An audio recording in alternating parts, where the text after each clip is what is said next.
What you want, when you want it, where you want it. This is The Mesh. This is RedPubPod. RedPubPod. a podcast RedPubPod. from Red Hawk Publications. RedPubPod.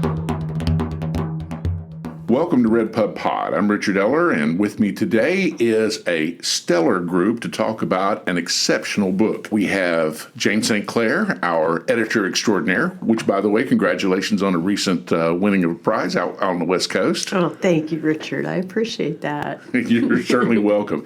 And the author of today's book, Jim Haughey, who wrote The Broken Season. Welcome, Jim. Thank you. And as well, we have an extraordinary editor that has joined us for today. I'd like to welcome Tom Rash. Thank you. Glad to be here. So let's get this party started. Jim, tell us about your background. Where do you come from? How does all this kind of come together in this book? Well, pretty much a transatlantic experience. My parents emigrated to America in like 1960, early 60, to Pittsfield, Massachusetts. And I was born there, Pittsfield, but I only lived there for about 8 months. Mom had postpartum depression and very homesick. So Mom and Dad moved back to where I grew up, Lurgan, County Armagh, Northern Ireland.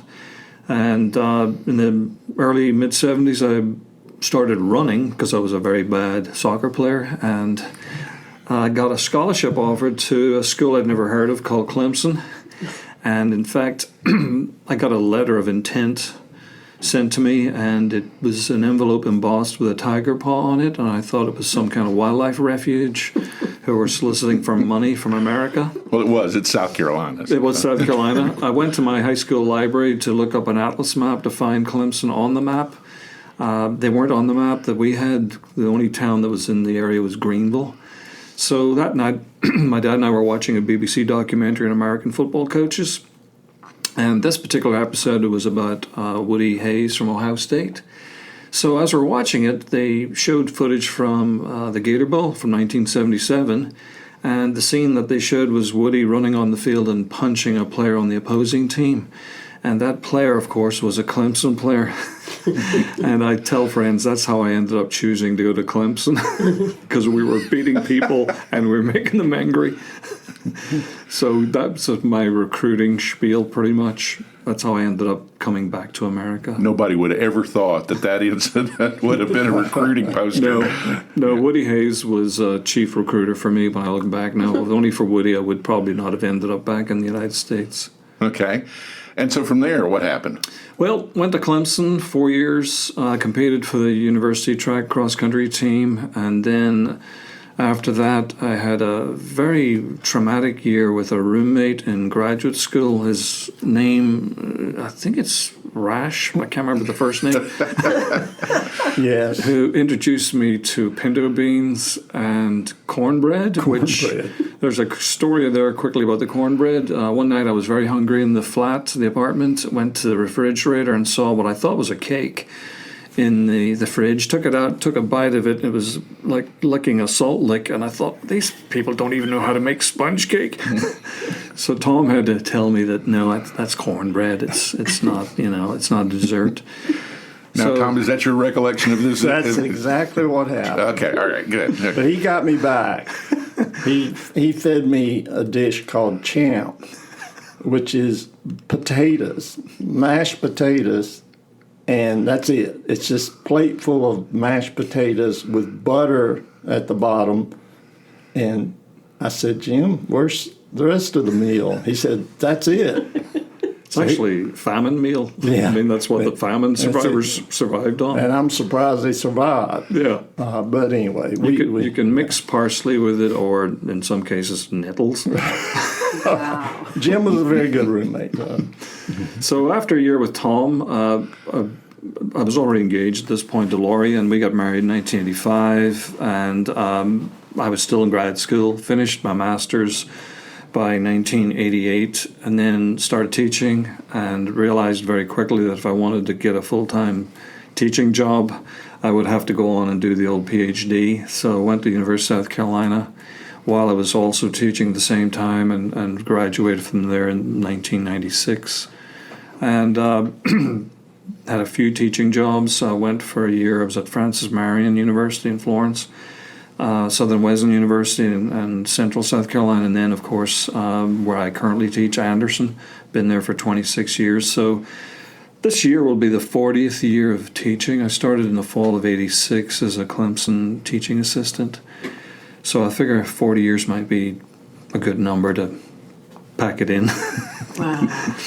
I think maybe this might be my last year in the classroom. So hopefully anyway. Now, you teach English, right? Teach English. I'm sort of hybrid. I teach half time, and then the other half time I get to do all the jobs that the dean doesn't want to do. So, which usually means I have to do all the annual reviews. He's the head of the English department. Well, just go ahead and say it, Jim. Okay. You're the head of the English department. I was the head of the English department. Actually, I'm no longer, but I'm the associate dean. So I get, like I said, to. They kicked you upstairs. Yeah. I got a promotion, but I didn't know that. But it means more dirty work, right? it means more dirty work. And to be honest with you, the only reason why I took it is I wouldn't have to grade so much. So I get to teach less. Okay. So when did you find time to write? Well, COVID actually was the time. This idea of the book goes back at least 25 years.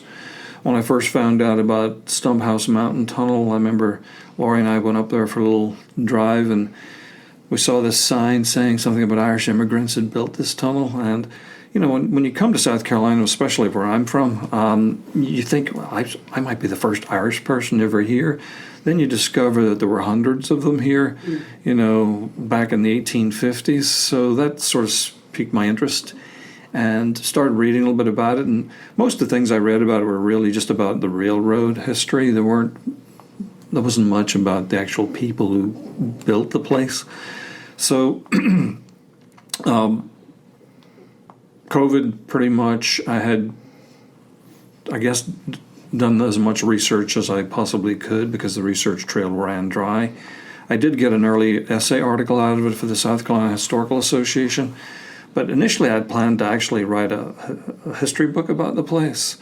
But unfortunately, my biggest source was this circuit-riding priest called Jeremiah O'Connell, who had gone to Stumphouse Mountain Tunnel in the 1850s to really, you know, be a sort of a priest to the immigrants. And he went up also with the intent of trying to close down all, he called them grog shops, groggeries, bars. So he wrote a book called Catholicity in the Carolinas and Georgia. It's a kind of a very dry, kind of Victorian read. He's very self-promoting. He talks about himself as almost being this sort of missionary that's going to go in and turn this sort of religious wasteland into a Catholic enclave. So I thought, well, maybe he kept a lot of records about the people that he tended to, that he sort of officiated with. So I wrote to Belmont Abbey because I discovered that's where he's buried. The monks there brought him in and gave him a little home to live in to see out his days. So unfortunately, the trail ran dry when I discovered that the cabin or the house that he lived in burned down in like 1893. So all of his records, everything went with it. So at that point, I reached the crossroads of thinking, okay, I've got enough to write an essay. I don't have anywhere near enough to write a historical book about it. So the next step was, well, why don't I just make stuff up? So that's what COVID. I thought, okay, I've got a murder story here. I can begin with it, and then the rest of it, I'll just let it go and drip feed in the history as I go along. And I went to the South Carolina Historical Archives in Columbia, where I found the journal sessions records of the murder story that the story is based on from 1858. And in the archives, all it does is really give you the sort of session notes for each day the court met. So it lists all the Irish characters who were arrested and ultimately convicted of this murder. And according to some of the sources, the murder occurred when a group of Georgians came up, led by a man called Smith. And according to some of the sources, they attacked the little St. Patrick's Church that was built on top of Stumphouse Mountain. And apparently the Irish miners didn't take too well to that. A brawl occurred, and this man Smith was killed. So, of course, the Irish miners were brought up on charges of murder. And in the court proceedings, it's really interesting to read, because when you go from one page to the next of who is being brought up on charges, the spellings of their names change. So the court stenographer clearly had a hard time understanding the thick Irish brogue. So you have the same person, but with different phonetic spellings from one record to the next. So long story short, these men were convicted of murder, sentenced to death. But with the Civil War looming, for some reason the governor decided to commute the sentences, so they never actually were executed. Some of them had to serve a certain period of time. The others, the record runs dry. They probably just left the area completely. So that's why I came up with the idea of having a murder story in which a young man has been convicted of murder and a priest is being sent to hear his confession. So from there, I've just fictionalized the rest of it.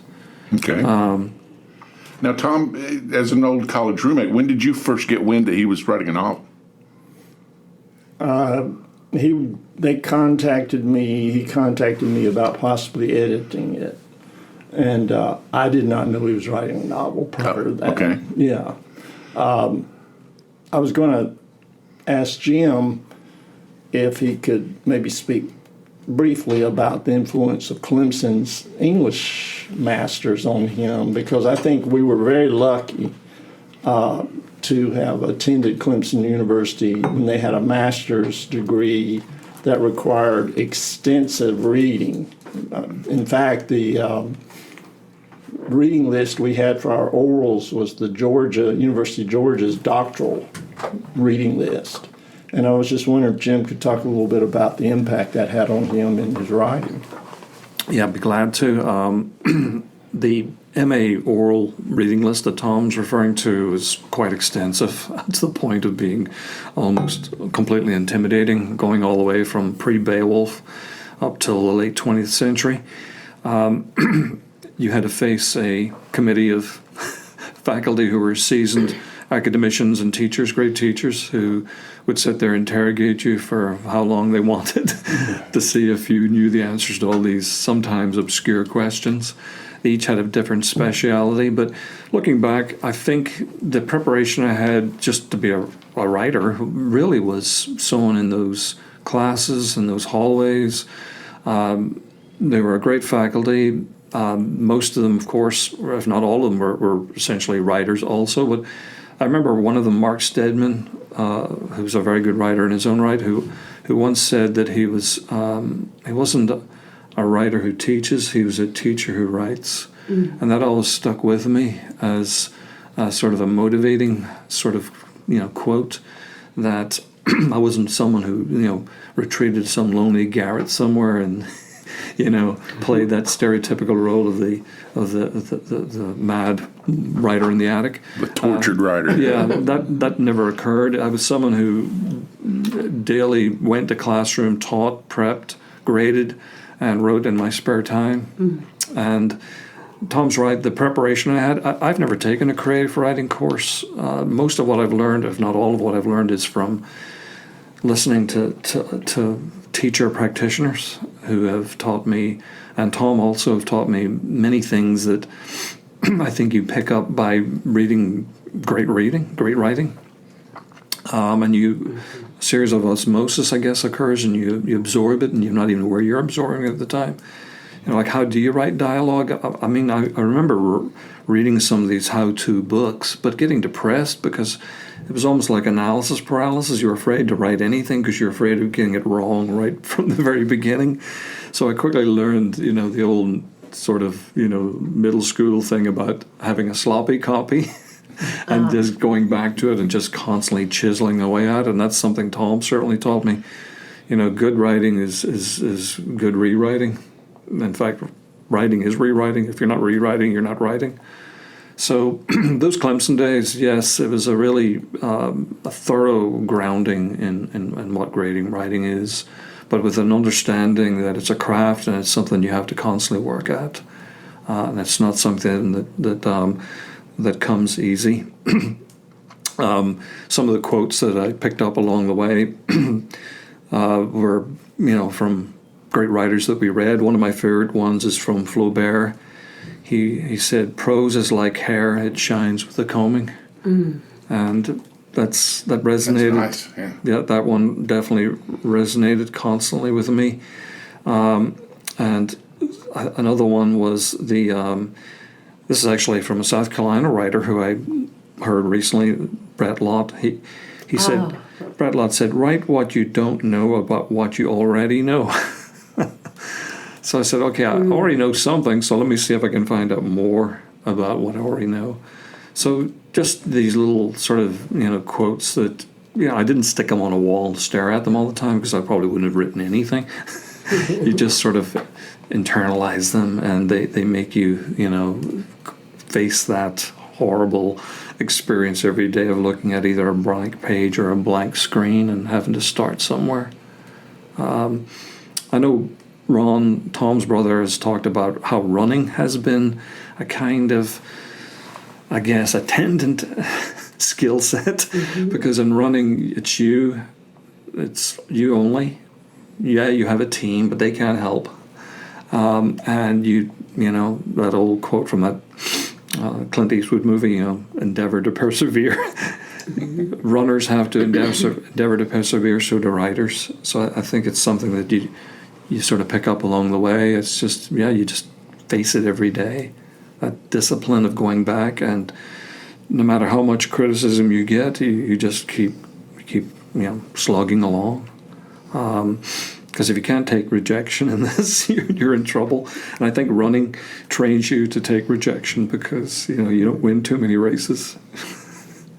You learn to deal with failure, and you just keep getting back up off the floor. And I think that's a skill set that athletics and writing have taught me. So, yeah, and as one of his editors, one of the best things about working with Jim was that he was very open to what essentially is coaching, in a way, in a sense. I felt at liberty to do some things with Jim that I wouldn't have done with any other writer because I knew him personally, and also because he's so literate and so well-read, and I knew that I could use certain language with him and make certain suggestions, and he would know exactly what I was talking about. So last night I went back through in my copy and looked at some of the things that I'd marked, and then looked at the book to see if they ended up in the book. And it was encouraging to see that he had, taken some of those suggestions. And as I always tell my writers with whom I work, that it's just a conversation. We're just having a conversation, and that's what it was. We just were conversing about his book. But he was very open to my suggestions. But I must say it was a very easy book to edit because it was wonderfully written and pleasure to work with. It's just always fun when you're working with someone who's that accomplished, especially for a first novel. Yeah. Oh, yeah. I was just really taken with your language. I love words. I love poetry. And reading your descriptions, and thank you for the education on guns and pistols and an Irishman and guns.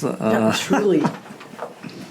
It was, I looked up a lot of different things, but I just wrote down a few things that when I was reading it that stayed with me, just the music in the phrases.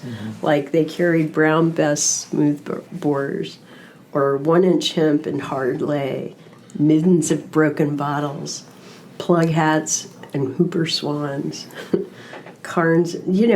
These are beautiful. And I just wondered what a snaffle bit is because I was looking for that and I couldn't find it. It's the sort of bit that the horse goes around the horse's mouth. Got it. Okay. And I had to do some research on equestrianism. Right. To make sure that I didn't have the horsey set coming after me telling me that's the Right. wrong saddle. I mean, that's the problem with writing historical fiction, as you know. Absolutely, yeah. You're always going to have to make sure there's not too many anachronisms, or any, if you can get away with it. But yeah, that was something that definitely had to research, try to make sure it's period appropriate, or in this case, just horse appropriate. But there's just so much texture in your writing that, I mean, I haven't even gotten to the characters, but I love the way that they're nuanced and they start off, they're already, there's the first description of him referring to himself as like, he knew, okay, so there's kind of the call to action, right, where they're going to go and find this accused. Really, he's a boy, right? How old is he? I imagine he was around 18 or so. Yeah, I figured. Yeah. He's just, you know. Yeah. And then Donnelly's describing himself, and he's like, but it's in third person, but Donnelly slipped it back into the sheath, and then he goes, what would the condemned man's parents think? They had reached out to Sweeney, the priest, and written a letter, please go and read this boy his last rites. And Donnelly's musing, and he's like, what would the condemned man's parents think, he wondered, if they knew their son was to be attended by a grave-robbing priest and an army deserter? It's like, how to set a hook, right? I mean, these are characters. And then I find out later that each of them has a perfect reason for doing what they did. It was nuanced and human and understandable, but it was such a great way to start things rolling, because I knew you're just very, you have a lot of layers and textures in your writing. And I trusted your voice instantly. And the language, Jim, is what I would call the language of the common. Mm-hmm. And to play off of what you were talking about, because I also marked some of these words, Yeah. like plug hats, barrel of redhead, wagtails, which, these are phrases and words that are inherently poetic and resonate. And I wanted to ask you, I mean, are these words and phrases you picked up as you did your research and you said, oh yeah, I want to use that, that sound, I like the sound of that. Is that sort of how that works? Sure. The research, I mean, probably, I'm making up a statistic here, but let's say 75% of the research was very interesting stuff, but I knew it was instantly disposable because it really wasn't relevant to what I was trying to do. But all these little discoveries, like the word wagtail, finding out that was obviously historically, relevant to the time period. You're like, oh goody, I'll have to make sure that shows up somewhere in the book. I remember a few years ago I was listening to a podcast. It was a 2014 podcast, in Dublin they did a celebration of the centenary publication of Dubliners, and one of the writers mentioned that the poet Auden, when he was reading a book, in the marginalia, or in the margin of a passage that he liked, he would write GOTS. And I thought, well, what does that mean? It meant good enough to steal. So I was having a lot of these GOTS moments as I was, going through the research. Good enough to steal. So yeah, that's evidence, yes, of where I got things. I can't let this go. I've got to keep this and make sure I work it in some way. Some things I couldn't work in, which I really liked, but they just didn't work. One of the great things about Tom's editing is he kept preaching momentum. Because this book was about, I think, 12 to 14,000 words longer. Wow. But he came in with the chainsaw, and I agreed with it. But you know how it is. You love the writing, you love the digressions, but at the same time, well, where's the story? Can we get back to the main highway here? Because we're down some side road, and I don't know where we're heading. So Tom's constant vigilance about momentum was something that I definitely had to roll with. And I think it worked, obviously. Another thing that he pointed out, trying to avoid being over elaborate. You don't need to tell them everything. Let the reader, fill in the blanks. Let them intuit. Implication is good, not explication. Right. Is that a problem with writers that you think? Yes. They over-explain and go into too many digressions and that kind of thing? Much more so than the opposite. And what I always tell the writers with whom I work is that that's great for your early drafts. You want to get all that down. That's your material. And the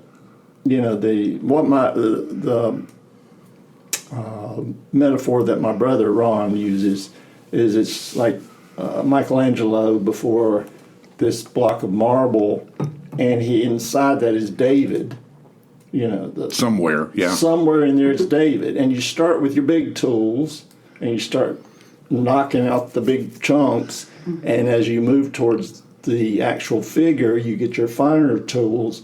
And that's just drafting. And that's what I tell writers. And I think that's one of the mistakes that writers make, beginning writers, is they don't realize how much hard work goes into it and how much drafting you have to do, because you're slowly moving towards, the goal is to have a book such as Jim's, which is very tight. And I use that word a lot when I edit. Tighten this up, whether that's syntax or a scene or whatever, just tighten it up.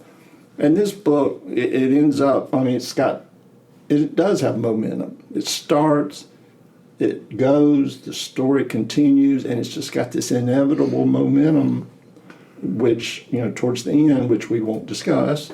That's a real issue for beginning writers. I think the mistake some writers think is that they look at it and think it's easy. And that's something that Ron, my brother, preaches to them, that no, this is not easy. It takes a lot of hard work. And you got to do draft after draft and keep working on it. And the good thing, again, with working with Jim is that he was open to all the suggestions. And I appreciated that as I worked with it. So one thing I was going to ask him, a question, Jim, specific, to get into some specific aspects of the book, is the use of a lyric opening, which is something that I just reread Cormac McCarthy's book, The Passenger. And if you've read that, he has that highly lyrical opening with that just is a page long, but is incredible. And it's just poetry. It's just poetry. And I think about Ron's book, Saints of the River. He does the same thing. He has a lyrical opening, and that sort of sets the tone for the rest of the book. And you have this. And I think you did an excellent job with it. Could you talk a little bit about the decision to do that, the writing of that? Why did you choose to start your book that way? I think the book began with an image of without doing much of a spoiler here, but of a man being dragged up a mountainside and being surrounded by these, masked assailants. And I tried to think, not that I could imagine what was going through his mind, but knowing that his end is near. And his senses are heightened by the surroundings. The fear has heightened his awareness of nature around him, whether it's a broad-winged hawk flying in the sky or a lumbering turtle looking for slugs. And then I tried to imagine the notion that he is literally about to not only physically disappear, but any memory of him will disappear in this opening scene. So in some ways it's a flashback, but it's also a flash forward, because the point again was to try to create some suspense as to what's happening to this man and why, and who are these people. And again, we don't know exactly what happens to this guy now, do we? No. Okay, so we'll keep that ambiguous. Yes. That's very impressive. So you approach that almost like writing a poem, I assume. Sort of, but I never really thought of it. In fact, that's the first time I've heard of it being described as lyrical. Boy, it was highly lyrical. I was mostly trying to simply introduce a conflict, because the writers I admire, and of course McCarthy is obviously one of them, Ron obviously. I think is it McCarthy that once said that books are made out of other books. And I think anybody looking at this book will quickly see resonances of other writers. And to me, that's, I'm honest with it, that's a form of adulation for what they've done and what I try to do in my own sort of little sober and not so maybe successful way. But I wanted to begin with not only a hook, but something that did look both directions, flash back, flash forward, and create that sort of questioning in the reader to get them to turn the page, because at the end of the day, that's what it's all about, isn't it? You can go in with these highfalutin notions that I'm going to write this great literary fiction piece, but one of the things I quickly learned is how do you get them to read, how do you get them to turn the page, and that was the goal, really. If the lyrical part happened, that's great, but it wasn't something I went in with, this notion that I'm going to write something lyrical. I can't.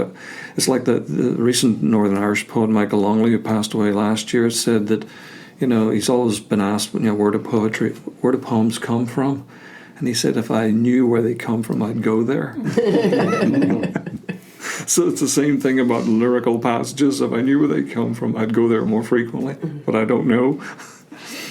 But that's momentum, right? To drive the story, to get the page to turn, to get the reader further and deeper into the story. Right. And that's one way to do it, certainly, is to open it up with something that's very intense and then get into your story, which is obviously what Cormac McCarthy did brilliantly in The Passenger, I think. That beautiful passage about the death, which is the saddest thing I've ever read, to tell you the truth. But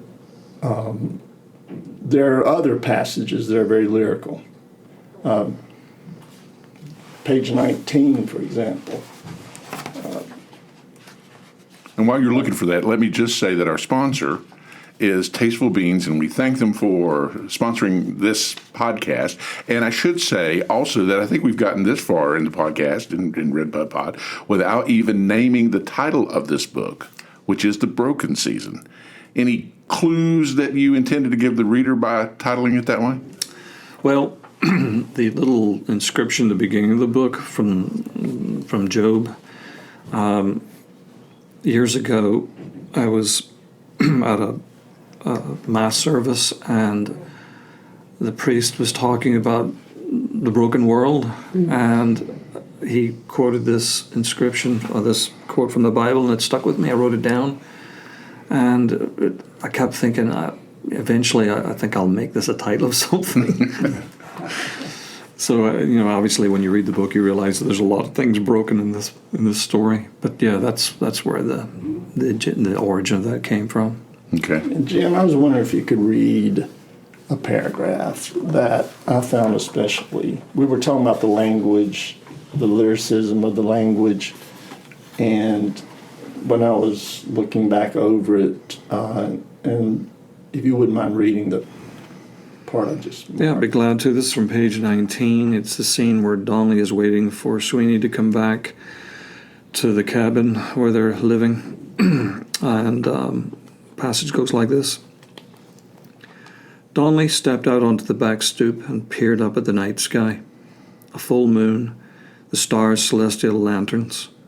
But what use in such an immensity of darkness? His memory drifted back to that moonlit night by the Teche, the empty meal sack at the foot of the grave spread out like a picnic blanket, the soil moist and easy to turn. Madame Le Cousin wrapped in her winding sheet, her flaccid skin white as talc, her hands clasped tightly and fingers swollen.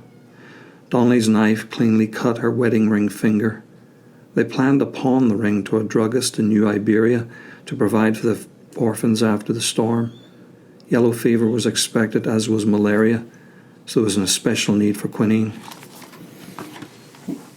And you talked about how some of this, obviously some of this is going to be subconscious, but what you probably didn't know that there are 26 S sounds in that one passage that he just read, and there are 8 D sounds.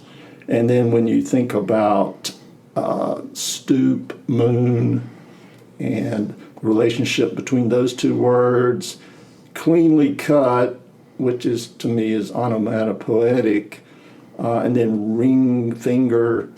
It's amazing to look in one paragraph and see how unified that is and how tight, how compact it is, yet lyrical.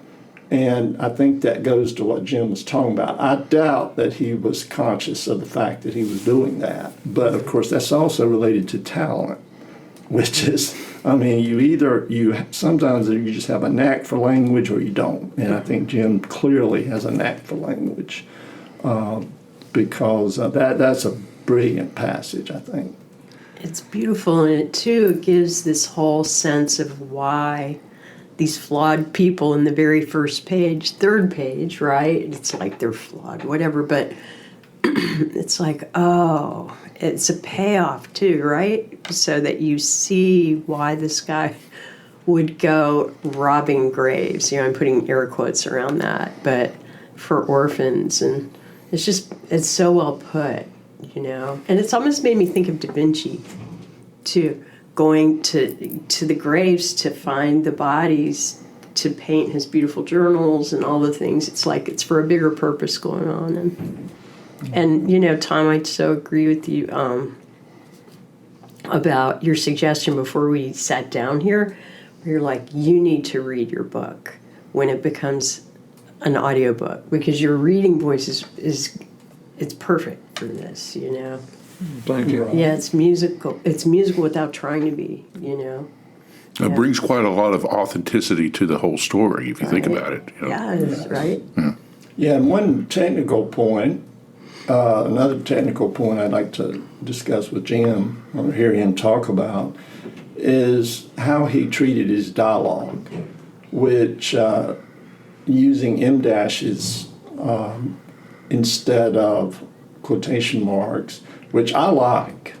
I much prefer that. I think it's cleaner on the page, it reads better, and it works in a way, and then it works in a way subconsciously that I still can't fully enunciate. I'm not sure exactly what it does.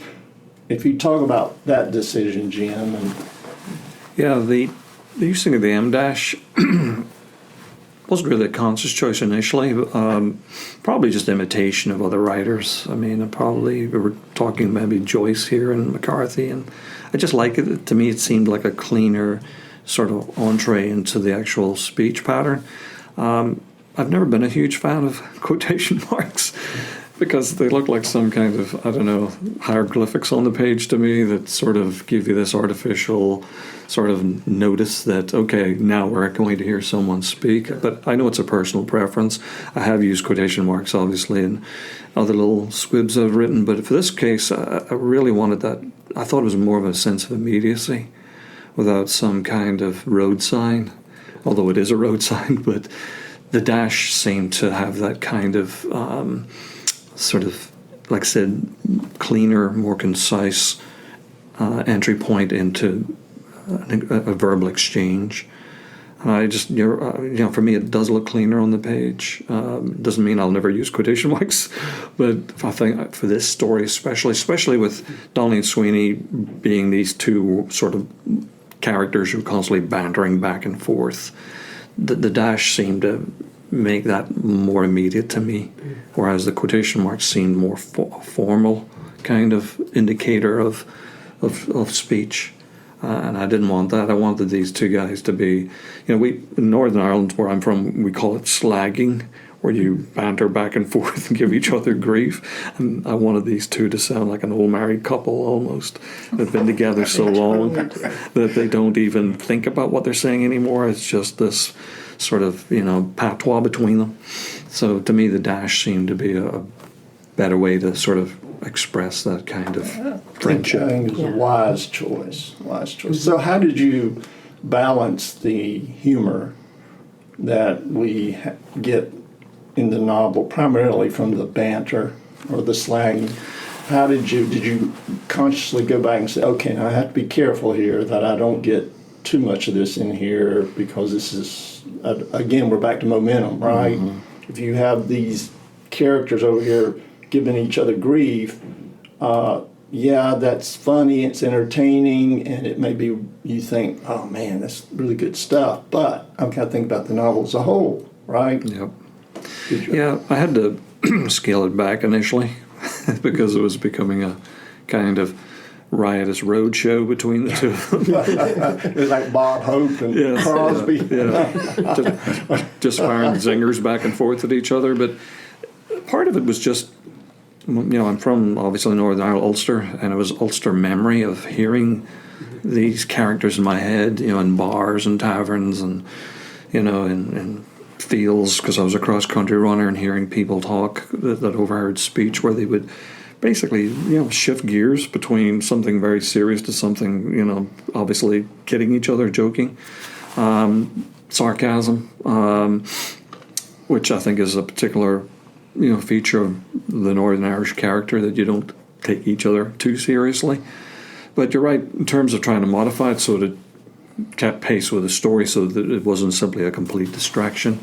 But I think, these two men are from the north of Ireland, so obviously that's sort of embedded in their character, that they can sort of shift back and forth, like putting on a pair of comfortable slippers without feeling there's got to be some kind of, verbal sort of agreement that now we're going to talk about something seriously. The two sort of are coterminous almost. Mm-hmm. But I had to definitely make sure that it didn't become simply a comic roadshow between these two. There was a banter going on, but at the same time they had serious things to talk about. But I think there's one scene in the book where one of them gets tired of the other one's kidding and tells him to knock it off, because you can only go so far with that, even with their understanding of each other. I think early in the book I did point out or try to make it known that when they talk to each other privately, they slip back into their old country accents, speech rhythms. But when they're surrounded by Americans, they tend to step out of that kind of speech. And I do that myself, because when I go home, I quickly slip back into the local vernacular, because if I don't, they give me grief. Oh, here's the Yank back, because everybody over there thinks you're a Yank no matter what part of the United States you're from, even if you are from the South. So it was trying to modulate that intimacy between them, where they use their old country speech patterns, and then when they talk to other people, they sort of slip out of it again. But that's a very natural fit. You and I have discussed this at length about Southern literature and Irish literature, and you talk about Cormac McCarthy, who has these stretches of these, characters sitting at a bar or eating, and it's incredibly funny, and then he comes out of that scene and goes into something very... Faulkner, same thing. He's got these people bantering, these jokes going back and forth, so you and I have talked at length about the link between Southern literature and Irish literature. Is that something you can talk about a little bit? I'm no expert on Southern literature. Obviously, I haven't taught it in years. I did take a couple of grad school classes, and of course, read a lot and still read a lot. I think you're understating that a little bit, Jim. You know a good bit about Southern literature. But I think that there are, obviously, scholars have written about it much more, felicitously than I will ever write. But part of I think the connective tissue is they see the universal and the regional. They're not just writing about something that's akin to where they grew up, but there's something universal that other people from other places can read and understand and appreciate and empathize and identify with. I think in the Northern Irish character, given our troubled history and the South's troubled history, you see these overlaps, between, dealing with defeat and loss and tribal animosity and grievance that has sort of, been passed on from one generation to the next. One of my favorite Northern Irish historians who passed away about a year or two ago, his name was Eamon Phoenix, but he had this great quote. He said that we have a common history, but not a common memory. Mm. And to me, I think that's applicable to the South as well, because that obviously the Civil War constantly gets reinterpreted depending on your politics. The Lost Cause mythology in Ireland, it's the same thing, where we glorify past defeats or victories to prop up some, contemporary ideological, position. So I clearly saw that connection between the South and the Irish connection. But if getting back to the language, I think that love of lyricism, that love of character. I mean, you can't read Southern literature without constantly coming up against character. And it's the same with the Irish. I remember reading an old commentary on Irish short stories, and one of the people who was responding to the stories said that he wanted the stories to have some sort of marvel in them. Now, he didn't define what marvel was, but something had to happen that resonated and that you couldn't forget. I know that some Irish writers have talked about Chekhov, that there's a turning point in a Chekhov story. When you get to the end, it almost like reintroduces another possible story. The same thing with Flannery O'Connor. When you join Flannery O'Connor's short story, it's like you're putting your head out of some sort of a confessional box, and you can sort of hear the past, but you can also see the future, and you get that little sort of glimpse into it. And I think that's what Southern writers and Irish writers are very good at doing, is that constant sort of implication of the past and the present and possibly the future, but without being sermonizing about it or too obviously, explicit about it. I think that understatement is a powerful tool that writers from both places certainly share. Something I've come to appreciate, because Tom knows, obviously, when I read American literature, it's the Southern writers that I always sort of gravitate toward anyway. Not that I haven't read outside the region, but that's my personal preference. And he's already mentioned a few of them. I could go on. Eudora Welty, of course, Walker Percy. I mean, the list goes on. All great writers that I've sort of subconsciously, inherited. Appreciation for what great writing is and great storytelling, because that's what it is in the end. It's being able to tell a story. I think that's the Irish and the Southerners seem to have the ability to be great storytellers because of, I think, of a very disputed past. Mm-hmm. I don't know if you all are familiar with the movie The Third Man. Yes. I love that movie. Well, the line in there where Harry Lime talks to I can't remember the main character's name, but anyway, he talks about the Swiss have had so many centuries of peace, and what have they ever produced? But the cuckoo clock. Now, I don't want to offend any Swiss people, but clearly the point being that great literature seems to come from places of great conflict. Yeah, tumult, yeah. And in historical periods where you are having a changeover, as in the South, you were moving from the agricultural times and more towards a mechanized world. And, same thing for the Italian Renaissance. Whenever you have these periods of great change and tension, often you see great literature arise from that. One thing, too, I was really impressed. It's like it's so beautifully honed, this story, that it feels like it's resonating to what we're going through now in a way, with the greed, relentless greed. And it's like you can throw people right in front of that and they'll get mowed over and they'll have good, and the grogs being the places where everybody else doesn't have to think about what's really going on. And I just felt like it was a real parable for now in a way too, really, Well, that's once you start reading, obviously, history, you begin to see past as prologue. I mean, there's so much going on in this time period, the 1850s, that we're reliving today, whether it's the issue of immigration or the issue of voters' rights. This book takes place on the eve of the Civil War. Yeah. So a lot of those tensions are, unfortunately, alive and well still to this day. And when I was writing the book, I wasn't thinking, this will be a great parable for the present. Yeah, but it pretty much just happened because, these characters are living, they're not living in a historical vacuum. They're paying attention to what they're hearing about what's going on in America. There's a scene where they go to the jail and the guy's reading headlines from a newspaper, and you realize that a lot of what they were reading about and discussing, we're still reading about and discussing. It's just maybe the people have changed. But I wasn't trying to write a politically topical novel. Yeah. But if it did happen, it happened.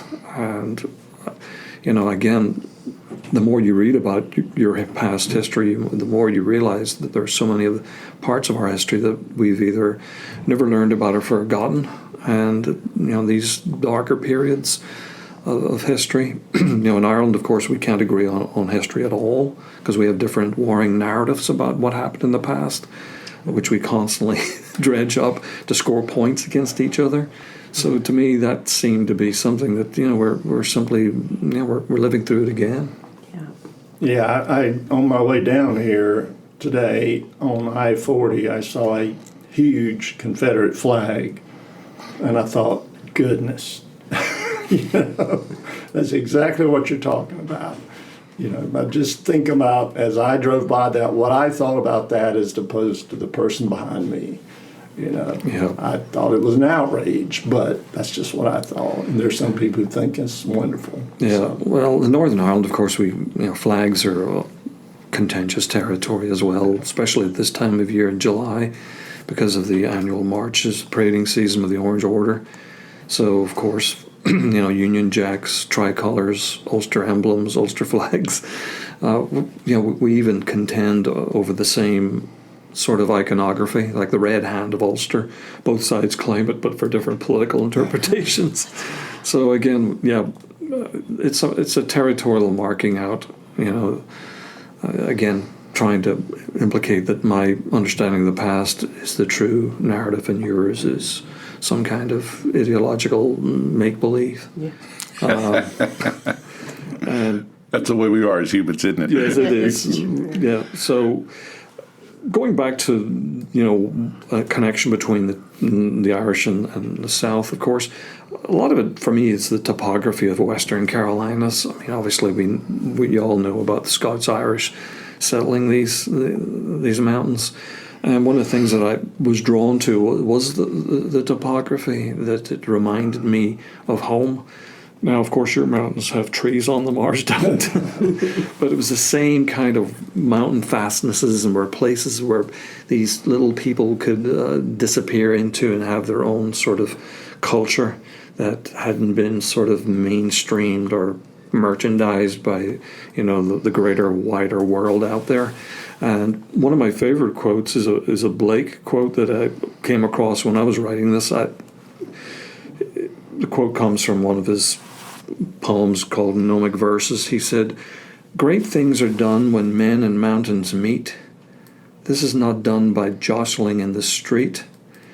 And that quote stuck with me, but then I realized that these weren't great things that are being done when men and mountains meet in my book. Bad things are being done. But to me, the landscape and destiny, yes, people have waxed on about that whole notion about how landscape determines character. And I think maybe that mountain sort of mentality. I mean, I come from the shores of Loch Ness, which is relatively flat, but there are mountains not too far away. You can see them constantly. I think that notion of having mountains constantly within visual contact also creates a sense of character as well, of having a refuge, but also having a sense of being trapped and playing off on that. And I think people from the Western Carolinas certainly can identify with that, especially. Well, the book is called The Broken Season by Jim Haughey, and we want to thank you for coming in today and giving us an understanding of what your world as a writer and what the world of the book was. So thank you. Thank you, Richard, and thank you, Tom. Thank you, Tom. And thank you, Jane, as well. You bet. And Jane, we only have one more chore to do. Okay. The name of the podcast is RedPubPod. Can you say that? RedPubPod. RedPubPod. There you go. Jane? RedPubPod. And with that, we end it. Thank you for joining us. By the way, get this book at redhawkpublications.com or any other reputable bookstore that sells it. And if they don't, ask them why. Okay? Thanks for joining us. We'll see you next time. All right, thank you. Thank you so much. Thank you for joining us for another episode of RedPubPod. RedPubPod. RedPubPod. RedPubPod. a podcast from Red Hawk Publications.